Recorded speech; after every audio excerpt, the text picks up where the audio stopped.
40 साल से आप यहाँ पे हो, बहुत अच्छे से काम कर रहे हो, लेकिन जो आपने बोला कि सीनियर सेल्स मैनेजर की जो सीनियर सेल्स ऑफिसर की जो पोस्ट थी, पहले दिन जब आपने कदम रखा वहाँ पे, वो कैसा एक्सपीरियंस था? किस तरह से फिर आपकी डॉक्टर कुरियन से मुलाकात होती है, वो जो अनुभव है उसके बारे में बताइए। डॉक्टर कुरियन से मुलाकात तो हमारी इरमा के दिनों में बहुत होती, बिकॉज उनके लिए इरमा एक न्यू बॉर्न बेबी था, और जैसे बच्चे की केयर करते हैं वो ऐसे ही केयर करते थे।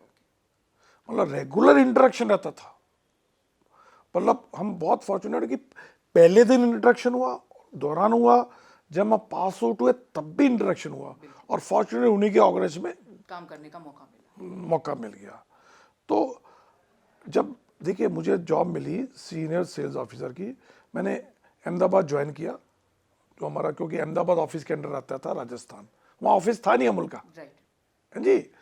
तो मुझे बोला गया कि आपको जयपुर जाना है, वहाँ ऑलरेडी हमारा एक सेल्स ऑफिसर है, आपको वहाँ जाना है, और उसको आपको वहाँ पे अपना अमूल का एक ऑफिस खोलना है, क्योंकि भी वोल्टास का एक डिवीजन होता था, PCP, pharma consumer product division, वो अमूल के प्रोडक्ट्स की डिस्ट्रीब्यूशन करता था उनके डिस्ट्रीब्यूटर के थ्रू, तो उनसे टेक ओवर करना है। तो हमने तो सामान उठाया, यहाँ से शाम को ट्रेन से बैठे, सुबह सुबह जयपुर पहुँच गए, किसी फ्रेंड की कोई फैमिली थी, पहले तो उनके घर चले गए, सामान रखा, नहाए धोए, फिर वो जो सेल्स ऑफिसर का एड्रेस था उसके घर पहुँच गए। तो वो मेरे से तकरीबन 10-12 साल एज में सीनियर था, और सेल्स का राजीव वर्मा, बाटास में बेस्ट ऑफ द कंपनी में एक्सपीरियंस था काम करने का, और उसकी फैमिली भी थी, उसके घर पे ही ऑपरेट कर रहा था।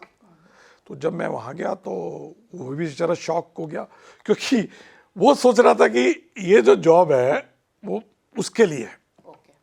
तो मेरे लिए सबसे बड़ा, नौकरी करते सबसे बड़ा चैलेंज था कि एक सीनियर आदमी, एक मेरे से ज़्यादा better in communication, better experience, knowledge field की, उससे मतलब वो, तो पहली बात तो मैंने कहा चलो, वो कहता अभी क्या क्या करेंगे, ऑफिस तो था ही नहीं, मैंने कहा तुम्हारे घर से ही हम ऑपरेट करेंगे। मैंने उसमें मेरा भी फायदा था, वो मेरिट था, हैं, तो चाय पानी नाश्ता होता मेरे पास तो घर भी नहीं था रहने को, किसी के घर पे रहता था। और सेकंड, मैंने पहले दिन कहा कि इससे मुझे सीखना है, क्योंकि लाइफ में जब तक मैंने ज्वाइन नहीं किया तो मैंने जिंदगी में कभी फोन नहीं किया, फोन में नहीं किया, कभी होटल में नहीं रहा, और कैसे ऑफिशियल कम्युनिकेशन लिखते वो पता नहीं।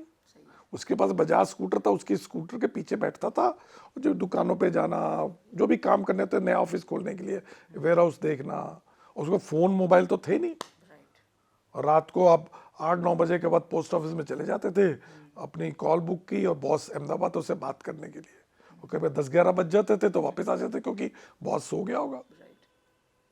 पर मैंने ये देखा, मैं कहीं पे भी उसके साथ, राजीव वर्मा के साथ गया हूँ, मैंने कभी अपने आप को इंट्रोड्यूस नहीं कराया, पर बहुत सीखा, क्योंकि वो मैंने देखा कि आपको जिंदगी में शुरू, अभी जो भी आते, मैं कहता पहले आप नीचे से नीचे उससे भी सीखना को पड़ेगा। वो लर्निंग जो कर्व था शुरू के 3-4 महीने, it was like this, that is really paid. बिल्कुल। कुरियन साहब से आपने कौन सी क्वालिटीज सीखी? इतने साल आप, 30 साल आप उनके साथ जुड़े रहे।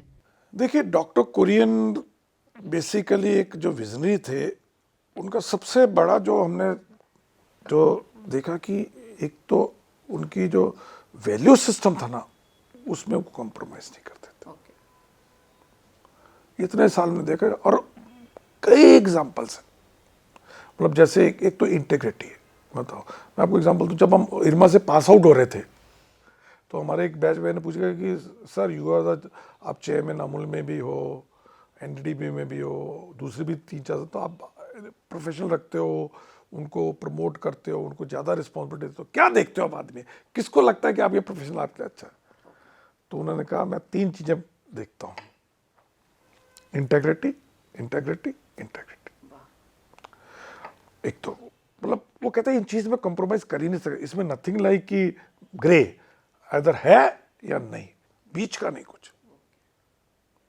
सो एक तो वो चीज़, और देखा ये खाली बातें में नहीं, उनके एक्शन में भी है। हाँ, मुझे याद है कि मैं अहमदाबाद आ गया था, ब्रांच मैनेजर था, मेरा एक सूरत में बंदा था, बहुत अच्छा काम करता था, बहुत अच्छा रिजल्ट देता था, उसने कुछ अपने टीए बिल में कुछ गड़बड़ की, पकड़ा गया। तो मामला आया तो हमने नेचुरली, मेरे एमडी थे उसका जे बख्शी, उनके पास गया। उन्होंने कहा यार मैंने कहा साहब बहुत अच्छा रिजल्ट करता है, गलती होगी बेचारे से, नया नया कॉलेज से आया। तो उन्होंने डॉक्टर कुरियन से बात की, कहते डॉक्टर नथिंग डूइंग, जरा से भी नहीं, इमीडिएट। और ऐसे लाइफ में मेरे बहुत एक्सपीरियंस, जो अमूल में हम कभी भी कॉम्प्रोमाइज नहीं करते इंटेग्रिटी पे, यही रीजन है इसका। एक है पंक्चुअलिटी इन टाइम। कोई भी मीटिंग अगर 10 बजे शुरू होनी है तो आप 10:01 में रूम में एंटर नहीं हो सकते। अच्छा। इस टाइप की, और पहले भी नहीं जाना। डॉक्टर कुरियन कभी किसी मंत्री को या किसी को मिलने जाते थे, अगर आप पहले जाओ तो घर के आसपास चक्कर काटो, ना तो पहले जाओ ना बाद टाइम पे जाओ, 5 मिनट पहले ठीक है चले जाओ, क्योंकि वो आपको एक्सपेक्ट कर रहा है। तीसरा, जैसे आपने जो शब्द से शुरू किया, देश युवा वर्मोए शुभ कर्मन से कपू न डरू, ना डरू हर सो जब जाए लड़ू, निश्चय कर आत्म जीत। बोला डॉक्टर कुरियन ने हमने देखा, हालांकि उनको पता नहीं होगा शब्द, पर कि अगर आप अच्छा काम कर रहे हो, किसानों के लिए काम कर रहे हो, उनके फायदे की बात कर रहे हो, तो आपको किसी से नहीं डरना। वो जो उनकी निडरता थी ना, जो बड़े से बड़े ब्यूरोक्रेट्स हो, बड़े से बड़े पॉलिटिशियन हो, बड़े से बड़ा आदमी हो, हमने देखा उन्होंने फाइट किया अगर आपका कॉज सही है, और हमेशा जीत के निकले। ऑपरेशन व्हाइट लाई है एक बहुत बड़ा, इलस्ट्रेटेड वीकली में एक आया था कि उस वक्त उन्होंने बोला था कि ये पूरा जो ऑपरेशन फ्लड है व्हाइट है, ये पूरा व्हाइट लाई है, और दिल्ली में बड़े बड़े मंत्री भी उनके खिलाफ थे। कैसे उन्होंने फाइट किया, और आदमी होता तो छोड़ते रहे, कैसे फाइट करेंगे। पर वो निडरता में देखी जो उन्होंने वर्ल्ड की बिगेस्ट मल्टीनेशनल को फाइट करके किया, बड़े बड़े पॉलिटिशियन को, बड़े बड़े मंत्रियों को। क्यों? आपका कॉज सच्चा है, अपने लिए नहीं कर रहे आप, एक कॉज के लिए कर रहे हैं, तो सफलता मिलेगी मिलेगी। ठीक है, कभी देर हो जाएगी, कभी फाइट लंबी होगी, पर आप एक दिन जीतोगे, छोड़ो मत फाइट को। तो वो लीगेसी आप भी मेंटेन कर रहे हो सर। अभी आप एमडी हो, करीब 12 साल हो गए आपको एमडी बने हुए। जब आपने कुर्सी संभाली एमडी की, तो कुरियन साहब ने पहला आपको फ़ोन किया था। हाँ बिल्कुल। तो वो क्या कहा था उन्होंने आपको? देखिए, मुझे याद है कि जब मैं जून 2010 में मुझे मैनेजिंग डायरेक्टर की जिम्मेवारी मिली, और मैं नेचुरली सब काम कर शाम को उनको मिलने गया, क्योंकि उनका घर भी पास ही था, घर जाते वक्त मिला था। तो बहुत खुश थे, क्योंकि उनको लगा कि बिकॉज देखिए आज आपने एक पौधा बोया है, आप चाहेंगे कि कल को इसको देख रेखने वाले भी आपकी जैसी सोच के हों, क्योंकि उनको लगा कि अमूल को मैंने जो 60-61 साल से इतना बड़ा किया, आगे कैसे। तो उनको जो खुशी मिली, और उन्होंने यही बोला, छोटी कभी भी आप ऐसा कुछ मत करना जिससे किसानों को, पशुपालकों को नुकसान हो। अगर आप इनका भला देखो तो आपको कुछ नहीं कोई कर सकता। और मैंने देखा, हमने उसको फॉलो किया। मैंने ये भी देखा कि कई बार टेम्पररी कुछ लोग आपके अगेंस्ट हो जाते हैं, आपकी राय से नहीं मिलते, आपके काम से सहमत नहीं होते, उनको लगता है कि आप उनके अगेंस्ट जा रहे हो। पर अगर आपने कोई भी डिसीजन, कोई भी planning just merit of the case पे की है ना, कभी मैं आपके फेवर में बोल रहा हूँ, कभी मैं आपके में, तो धीरे धीरे सब लोगों को पता चलता है कि ये आदमी सही होगा तो सही बोलेगा, गलत होगा तो गलत, तो फिर आप उससे निकल आते हो। बहुत अच्छी बात बोली सर आपने। जब आप अभी यहाँ पे एमडी के तौर पे हो, काफ़ी प्रोडक्ट्स लॉन्च हुई, करीब 50 से भी अधिक प्रोडक्ट्स लॉन्च हुई है। आप इनोवेशंस और उसके लिए काफ़ी ओपन हो, आइडियाज़ लेने के लिए, आप किसी से भी आप आइडियाज़ लेते हो। तो ये जो क्वालिटी है वो कैसे मेंटेन हुई और कैसे डेवलप हुई, और आइडिया से आपको क्या सही में क्या क्या सीखने को मिला उनसे? जैसे आइडिया तो कहीं से भी ले सकते हैं। पहले देखना हम किस बिजनेस में हैं। हम खाने पीने के बिजनेस हैं, वो दूध के मेनली। तो बताइए, दूध और दूध की पैदाश के बारे में सब लोग इन्वॉल्व हैं, आप भी, आपकी वाइफ भी, आपके बच्चे भी हैं। ठीक है, आपने कोई अच्छा प्रोडक्ट बनाया, कोई अच्छी मिठाई बनाई, अच्छी आइसक्रीम बनाई, तो सब लोग आइडिया दे सकते हैं। अभी मैं आपको बताऊं आइडिया, एक दिन हम डाइनिंग टेबल पे बैठे थे हैं, तो मेरी बेटी ने वो गार्लिक ब्रेड बनाई, गार्लिक पेस्ट लगाया और फिर ओवन में डाल के, फिर कहती पापा ये इतना करना, आप बटर में गार्लिक डाल के क्यों नहीं दे देते? तो अगले दिन जाके अपने लोगों को बोला यार ऐसा आएगा, और कहते ठीक है ट्राई कर लेता, वो गार्लिक बटर बना, अच्छा लगा, भी अच्छा बिक रहा है। तो आइडिया, आप ट्रेन में बैठे हो, आपको लोग आइडिया दे देंगे कि यार साहब आपका वो एक लड्डू, अब अमूल जैसे आइसक्रीम है, तो लोगों ने कहा कि आप अमूल डेयरी में आ चुकी है 1990 तक की, पता आप आइसक्रीम क्यों नहीं बनाते? आपके दूध की कमी, लोग सोप बनाने वाले बना रहे हैं, आप नहीं बना रहे। और आइडिया कोई भी दे, और हमारा आइडिया को हम ना मना नहीं करते, ठीक है, अगर ठीक लगेगा तो हम 2-4 जो हमारे प्लांट वाले होते हैं उनको बोल देते हैं कि चलिए आप इसका ये नया रेसिपी बना के लाओ। वो बना के लाए गए, अच्छी आइसक्रीम या अच्छी रबड़ी या कोई अच्छा फ्लेवर आइस, जो भी प्रोडक्ट का चीज़ का, हम खुद टेस्ट करेंगे, ठीक लगेगा, फिर अपने कलीग जो हमारे यहाँ, अच्छा हमारे ऑफिस में यंगस्टर्स भी हैं, हमारे जैसे भी हैं, सबको खिलाएंगे। है कुछ ज़्यादा मार्केट रिसर्च नहीं करने की, सैंपल घर पे भी ले जाएंगे। डॉक्टर कुरियन कहते थे खाने पीने में क्या मार्केट रिसर्च करना, तुम अपनी वाइफ को दो, मैं अपनी वाइफ को देता हूँ, दोनों पास करें तो प्रोडक्ट लॉन्च कर दो। और हम ये करते प्रोडक्ट डेवलप करते थे जो प्रोडक्शन वाले ही हैं, ताकि उनकी ओनरशिप है। और हमारे तो अभी 80-90 प्लांट है, तो फटाफट आप नए नए प्लांट प्रोडक्ट बना सकते हो, कोई अलग से न्यू प्रोडक्ट डेवलपमेंट डिवीजन नहीं है। अच्छा, न्यू प्रोडक्ट डेवलपमेंट डिवीजन नहीं है। तो आपने सर एक ऐसी बात भी मैंने सुनी है, correct me if I am wrong, कि यंगस्टर्स को आप अपॉर्चुनिटीज़ देते हो, फ्रेशर्स को रादर, जो भी पास होके आते हैं तुरंत आप नौकरी पे लगा देते हैं। तो जब आप पहले जुड़े थे अपने टाइम में जब यंग थे, और अभी आप जो नए नए एम्प्लॉयज़ आ रहे हैं, उनमें आप क्या फ़र्क महसूस करते हो? देखिए पहली बात तो जो अमूल आज है, जो आपने बताया, मैं 40 साल से इसमें हूँ, नंबर एमडी हूँ, मेरे नीचे मेरा सीईओ है जैन मेहता, वो 32 साल से है, या उसका कलीग है मनोज पानी, वो भी 32 साल इरमा से है। हमारा जितने भी head of the department top के सब लोग पहली जॉब पे है। तो हम सिर्फ कैंपस प्लेसमेंट के थ्रू ही लेते हैं, बेस्ट ऑफ द कॉलेज से। जरूरी नहीं कि सारे कंटिन्यू रहें, ज्वाइन करते हैं 3 साल 5 साल 7 साल, अच्छी अपॉर्चुनिटी चले जाते हैं, कुछ रह जाते हैं हमारे जैसे हैं, और फिर लाइफ में ऊपर होते हैं।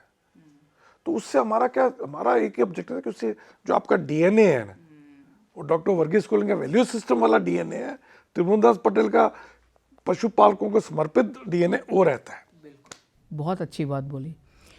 2 साल बहुत ख़राब हुए सर हमारे कोरोना में। कोरोना ने डॉक्टर आर.एस. सोढ़ी को क्या सीख दी, क्या सिखाया? देखिए वही सीख जो मैंने, आपने जिससे आज की इंटरव्यू शुरू की कि आप अच्छे काम में लगे तो डरना नहीं। तो जिस वक्त सब बंद हो गया, लोग सोच रहे थे कि कोई घर से बाहर नहीं निकलेगा, चलेगा नहीं, हमने एक दिन का 1 मिनट तक दूध का प्रोक्योरमेंट बंद नहीं किया। किसानों को उस वक्त सबसे ज़्यादा जरूरत थी। दूसरी तरफ प्रोडक्ट का अवेलेबिलिटी या मार्केटिंग अवेलेबिलिटी, पैनिक बाइंग थी। जब 24 मार्च को डिक्लेयर हुआ, हालांकि बोला था कि दूध एग्जम्प्टेड है, पर लोगों में पैनिक बाइंग थी कि कल को मिलेगा कि नहीं मिलेगा। तो इमीडिएटली मैंने अपने भाई को बोला, यार तुम एक मोबाइल पकड़ो, मैंने इंटरव्यू दिया कि कल आपके घर दूध आएगा, दही आएगा, पैनिक बाइंग मत कीजिए। वो विदिन 10 मिनट सब चैनल्स पे आ गए। पर कोरोना में हमने ये सीखा कि एक तो आपको फ्रंट पे रह के एज ए लीडर लीड करना पड़ेगा। मैं बोलूँ मैं वर्क फ्रॉम होम करूँ और मेरा दूध का डिस्ट्रीब्यूटर बेचारा सुबह सुबह खड़ा के दूध बेचे, वो पॉसिबल नहीं है। आपको भी खड़ा होना पड़ेगा। तो एक भी दिन हमारी जो टॉप थीम थी उन्हें घर पे नहीं बैठी, प्रिकॉशंस लिए, नीचे वालों को बोल दिया ना, पर टॉप टीम पूरी, चाहे वो हमारे ऑफिस हों बॉम्बे दिल्ली कलकत्ता, चाहे हमारे डेयरी प्लांट्स हों। अब डेयरी प्लांट बनिस्पत उनको तो बेचारों को 3 शिफ्ट काम करना पड़ा। लेबर को भी, हमारे जितने भी डेयरी प्लांट थे, हजारों लेबर का आसपास रुकने का इंतजाम करना पड़ा, उनको खाने पीने का इंतजाम करना पड़ा। जो हमारे ट्रक्स दूध लेके या प्रोडक्ट लेके जाते थे उनको खाना बना के पैक करके देते थे, क्योंकि रास्ते में कोई ढाबा नहीं खुला। पर इस दौरान हमको ऐसे भी पता चला कि कुछ लीडरशिप की क्वालिटी भी लोगों में मिली, ऐसे भी मिले। पर एक बात बता दूं, जो हमको कॉपरेशन जो हेल्प चाहे लोकल एडमिनिस्ट्रेशन हो चाहे प्राइवेट हो, सभी ने बहुत ज़्यादा दी। ये हमने देखा। किसी को एक बार किसी कलेक्टर को फ़ोन करके एक बार बोल देते थे कि आपके गोवा में फलानी जगह मेरा ट्रक रुका हुआ है, देखो काम हो जाता। सर अभी हम थोड़ा शो के अंत में जा रहे हैं, लेकिन ये कुछ प्रश्न ऐसे हैं कि जो आपसे जवाब अपेक्षित है। अभी अभी केंद्र सरकार ने जो नया एक मंत्रालय खोला है, सहकारिता मंत्रालय, उससे क्या फ़ायदा होगा? किस तरह से आप इस इनिशिएटिव को देखते हैं? देखिए निश्चित जी, अभी हमारे आदरणीय प्रधानमंत्री जी ने जो सहकारी मंत्रालय अलग बनाया और बोला सहकार से समृद्धि, कुछ लोगों को लगा हुआ ये एक अलग कोई नया स्लोगन है, पर अगर आप उसके अंदर जाएं, देखिए क्या है कि जब से भारत आज़ाद हुआ, भारत का अच्छा डेवलपमेंट हो रहा है, पर जो ग्रामीण भारत की जो डेवलपमेंट है वो शहरी भारत इंडिया के बराबर नहीं है। डिस्पैरिटी बढ़ती जा रही थी। और भारत की जो इकोनॉमी है ना, मैं इसको 3S इकोनॉमी बोलता हूँ। छोटे किसान या छोटे वर्कर्स है, छोटे दुकानदार या ट्रेडर्स है, और छोटा कंज्यूमर है। 3S। अगर इन लोगों का डेवलपमेंट करना तो आपको ऐसा बिजनेस मॉडल देना पड़ेगा जो किसान या छोटे वर्कर्स का भी ध्यान रखे और छोटे कस्टमर। अभी आप देख रहे हैं ना, पिछले 10-15 साल से टेक्नोलॉजी आने से जितने भी बिजनेस डेवलप हुए हैं, वो छोटे लोगों के प्रोडक्ट्स और सर्विसेज को एग्रीगेट करके टेक्नोलॉजिकल प्लेटफॉर्म देके उसकी मार्केटिंग आपके घर पे, चाहे वो खाने की डिलीवरी हो, चाहे वो टैक्सी हो, चाहे आपने घर पे कोई सामान खरीदना हो, वो छोटे लोगों से लेके। तो ये कोऑपरेटिव मॉडल में ये है कि छोटे लोगों को कैसे बिजनेस एंटरप्रेन्योर बनाया जाए। आज अमूल भारत की सबसे बड़ी फूड कंपनी है। 61,000 करोड़ था पिछले साल, इस साल कम से कम 75-80 हजार करोड़ हो जाएगा। पर इसके मालिक 36 लाख गुजरात के किसान परिवार हैं। तो भारत सरकार ने देखा कि अगर छोटे लोगों को बड़ा उद्योगपति बनना है, बड़ा उद्योग लगाना है, बड़े, तो उसके लिए सहकारिता ही एक मॉडल है जिसमें ये लोग अपनी सर्विसेज या प्रोडक्ट एग्रीगेट करें, टेक्नोलॉजी का प्लेटफॉर्म ले, मार्केटिंग के प्रोफेशनल रखें और कंज्यूमर तक पहुंचाए।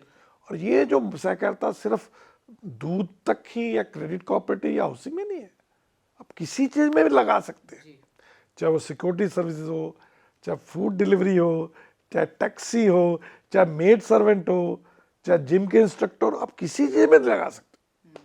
चाहे आप जो कॉन्ट्रैक्ट वर्कर्स फैक्ट्रीज में रखते हैं वो भी अपने सहकारी मंडली के थ्रू ले सकते हैं। तो अभी हम सर आज़ादी का अमृत काल और आज़ादी का अमृत महोत्सव मना रहे हैं। आने वाले 25 साल, क्योंकि 25 साल बाद हम 100 साल पूरे करेंगे, अमूल का रोड मैप क्या रहेगा? और ख़ास करके जो कोऑपरेटिव सेक्टर है उसकी रणनीति और रोड मैप क्या रहेगा आपके हिसाब से? देखिए, अमूल का रोड मैप वही है जो भारत का रोड मैप है, क्योंकि अमूल एक ग्रामीण भारत की संस्था है और भारत में अभी भी 65% 80% लोग ग्रामीण भारत में रहते हैं। और अगले 25 साल देखने हैं तो पिछले 25 साल देख लीजिए। अब मैंने 40 साल पहले जब अमूल ज्वाइन की थी, हमारा टर्नओवर 121 करोड़ था और हमारा दूध का प्रोक्योरमेंट और संकलन 12 लाख लीटर प्रतिदिन था। आज 40 साल बाद 61,000 करोड़ और 280 लाख लीटर प्रतिदिन दूध। मैंने भी नहीं सोचा था। और जिस हिसाब से हम बढ़ रहे हैं, मुझे लगता है कि आने वाले 25 साल में अमूल का टर्नओवर, तो बाद में तो अमूल इस वक्त पूरे विश्व में अभी 7वें 8वें के बीच में है।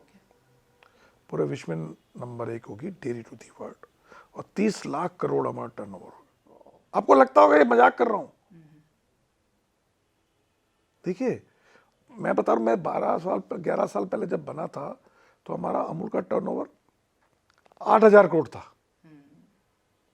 और इस साल मैंने बोला 75 से 80 हजार करोड़ हो जाएगा 12 साल। तो आप तो 25 साल की बात कर रहे हो।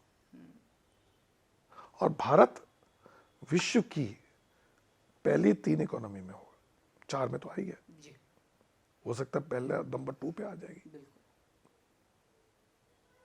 तो अभी भारत जैसे हमारे आधे में 25 साल में भारत वर्ल्ड की डेवलपिंग से डेवलप डेवलप्ड नेशन में आ जाए। बिल्कुल, बहुत बढ़िया बोला सर। और जी, दूध में India will be dairy to the world. बहुत सारी बातें हो गई, आपके करियर के बारे में बोली, अमूल के बारे में बोली, आपके एमडी के कार्यकाल के बारे में बात बताई, आपके शौक के बारे में बात करते हैं। घूमना फिरना आप कहाँ पसंद करते हैं?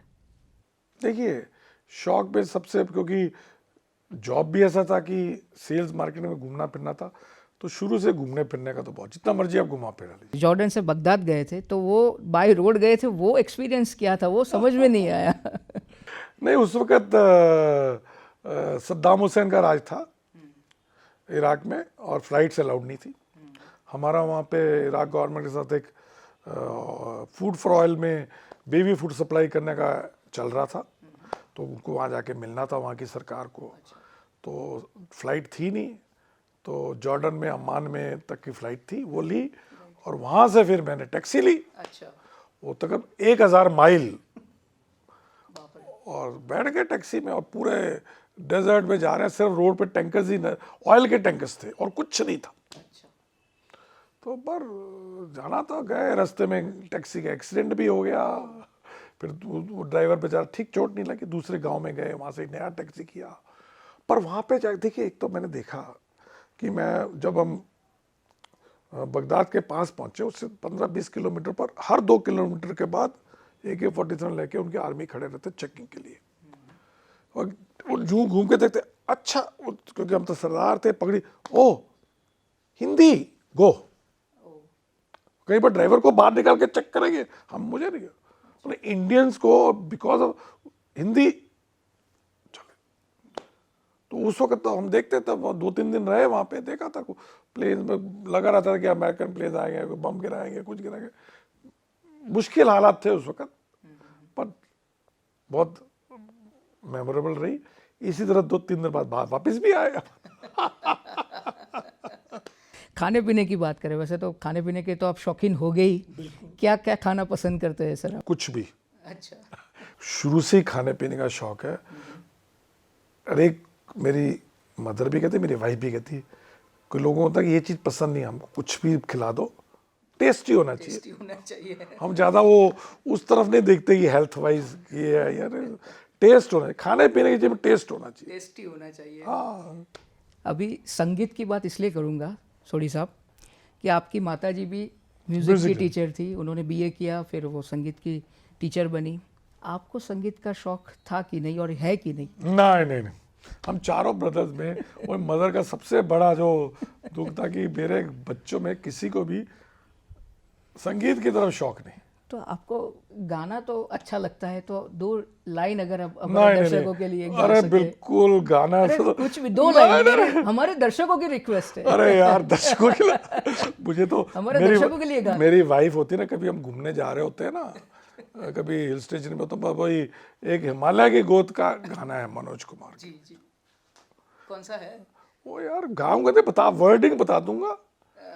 हाँ, चांद सी महबूब वो बाहों में, ऐसा मैंने सोचा था, बिल्कुल वैसी हो जैसा मैंने सोचा था। बहुत अच्छा लगा। अंत में दूरदर्शन के माध्यम से आप हमारे जो युवा पीढ़ी के लोग हैं, और जो बडिंग एंटरप्रेन्योर्स या बिजनेसमैन हैं, उनको क्या संदेश देना चाहेंगे? देखिए, आज की युवा पीढ़ी को मैं तो यही कहूँगा कि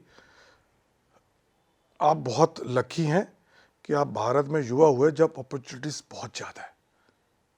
किसी भी क्षेत्र में, किसी भी फील्ड में, आप जिसमें भी चाहें आप अपना करियर बना सकते हैं, बिजनेस बना सकते हैं। पर लाइफ में शॉर्टकट्स नहीं है, हार्ड वर्क, मेहनत है, और लंबी जर्नी है। देखिए, हर आदमी का जो करियर 40-45 साल का होता है। आप ये मत एक्सपेक्ट करो कि मैं 2-4-5 साल में, और ये कोई ये नहीं कि मेरा साथ वाला, मेरा क्लास फेलो वहाँ निकल गया, मैं पीछे रह गया। नहीं, लाइफ बहुत बड़ी है। पर जो आपको मेहनत, ईमानदारी और पेशेंस रखोगे, तो लाइफ में आप डेफिनेटली अचीव करोगे जो भी आप करना चाहते हो। Thank you Sodhi sahab, it was nice talking to you. बहुत अच्छा लगा आप Thank you, इस निशित। कार्यक्रम में जुड़े और इतनी अच्छी बातें की। तो दर्शकों, ये थे Gujarat cooperative milk marketing federation के मैनेजिंग डायरेक्टर डॉक्टर आर.एस. सोडी, जिन्होंने कई पहलुओं पे बात की। उन्होंने अपने बचपन के बारे में बात की, अपने कॉलेज के दिनों के बारे में बात की, अपनी अमूल के साथ जो करियर है वो करियर के बारे में बात की। अंत में उन्होंने जो संदेश दिया, बस वही संदेश देके मैं आज इस कार्यक्रम को समाप्त करूंगा कि एक कहावत है, the greatest prayer is patience. धैर्य ही सबसे बड़ी प्रार्थना है।